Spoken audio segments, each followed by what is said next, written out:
Hey guys, welcome back to my channel. Oh my god, this week was so exciting because we were able to go back to work. There's Carissa, our lovely manager, and honestly, going back to work was the best feeling ever. I think going back this second time after our second lockdown felt different, and I definitely felt more grateful coming back to work, and I was just so excited to see all my clients and just see all my coworkers. It was a really great feeling, and I'm just super happy and thankful for everything, honestly.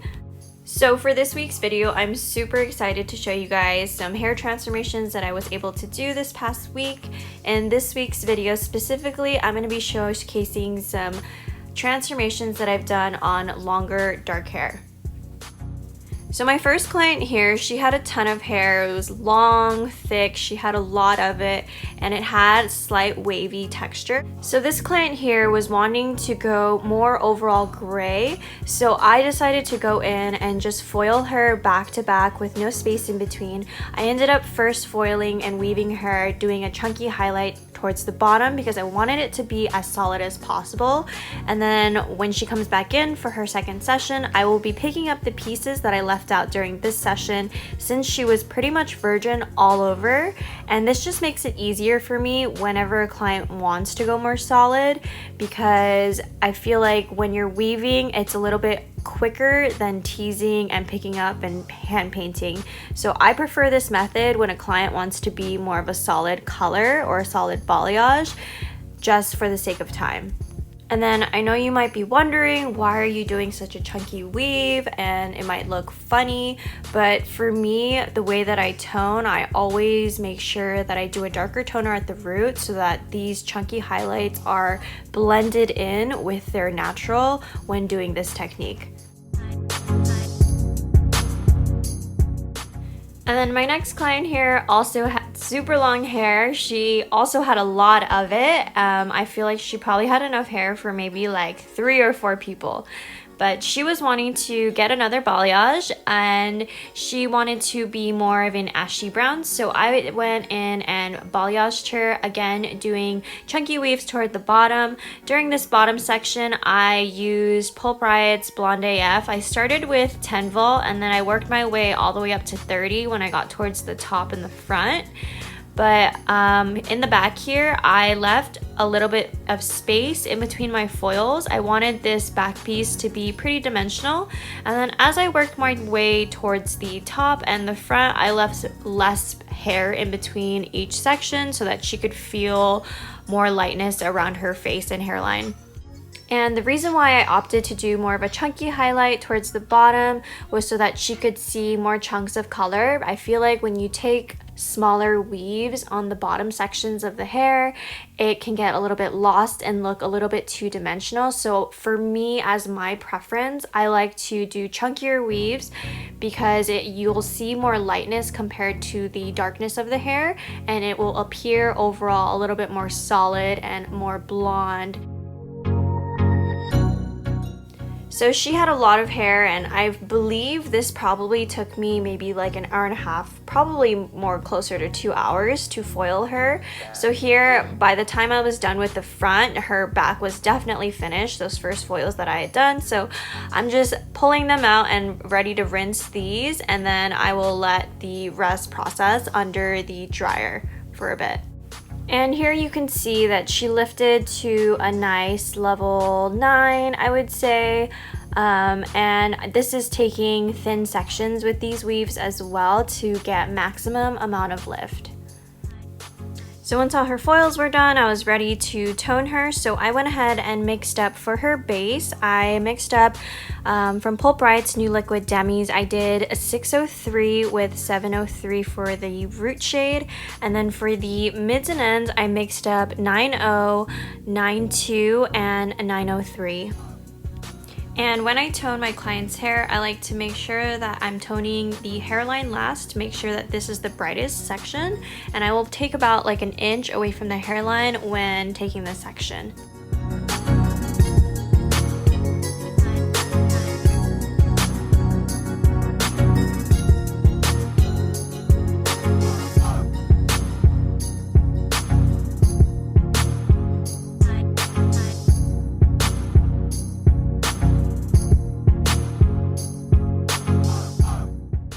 So this next client of mine is Catherine, and she's been coming to me for a bit now. And the last time we did her hair, she's been previously gray, but during quarantine, she said that she put some Redken Shades EQ on her hair. She said it was possibly a level 6 violet. We're not too sure what exactly it was, but it definitely darkened her blonde from what she was previously. So I was a bit concerned with that, but she overall wanted to be a darker purple, which was fine. So my strategy for this was to lighten up her roots, of course, and then go back in and try to remove that toner so that the purple could lay on top of her hair a little bit nicer, because I feel like if I would have just put a purple on top of this brown color, it might have looked a little weird when it faded compared to the roots.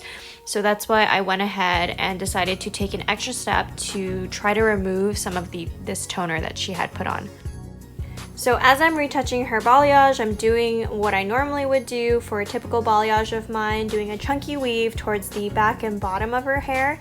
And there you can see that I lift the hair and apply lightener to the foil and then lay the hair back down and then reapply lightener on the top of the hair. This way the lightener is on the bottom and the top of the hair of each section so that you can for sure get full saturation on these sections. So since I said earlier that she had previously put some Shades EQ or some sort of toner that she had bought online on her ends, we're going to be removing that once the balayage is done and I rinse out all her foils. So in the meantime, as I'm trying to remove this toner, I thought I would kill two birds with one stone and tone her roots with Pulpriot's liquid demis. I'm going to be using 603 and 78, and then after all of that is done, I'm going to be applying Deviant with some velvet and clear on her head entirely. And if you guys don't know, Deviant is Pulpriot's latest semi-color that's been released. It was part of the Neopop collection and it is such a beautiful purple. I am obsessed after using it on my client. So for this one, I let her roots pretty much lift to about a level 9. I used Blonde AF and started with 10 on the bottom, worked my way towards 30 on the top. So this is what her hair looked like once all the foils were rinsed out, and this is just shampooed, no toner. And there you can see that old toner that she put on her ends there. So I already went in with the Pulpriot Liquid Demi Root Shade at her root, and then on her mids and ends, I mixed up some clay lightener to try to remove that old toner. And the reason why I chose clay lightener is because generally clay lightener is a little bit more gentle on the hair and it is white, so I'm really able to see what color it is and level she is underneath all the lightener. So I probably only put the lightener on and left it on her hair for about 10-15 minutes, and generally with normal toner in the salon, this would definitely remove it, but whatever she put on her hair was being a little bit stubborn, and I could tell that it definitely darkened her blonde from what it was before. So at least it kind of budged it a little bit and got a little bit lighter so that her ends were ready for the purple.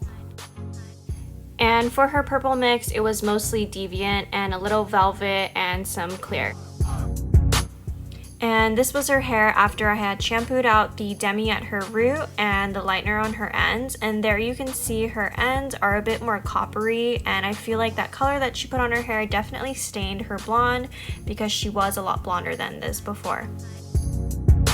For her purple, I decided to apply it at the bowl, so I made sure that I towel dried her hair super well and then applied it, and then definitely left it on for a full 20 minutes. And there you can see that it's already processing super nice and that Deviant color is looking so gorgeous.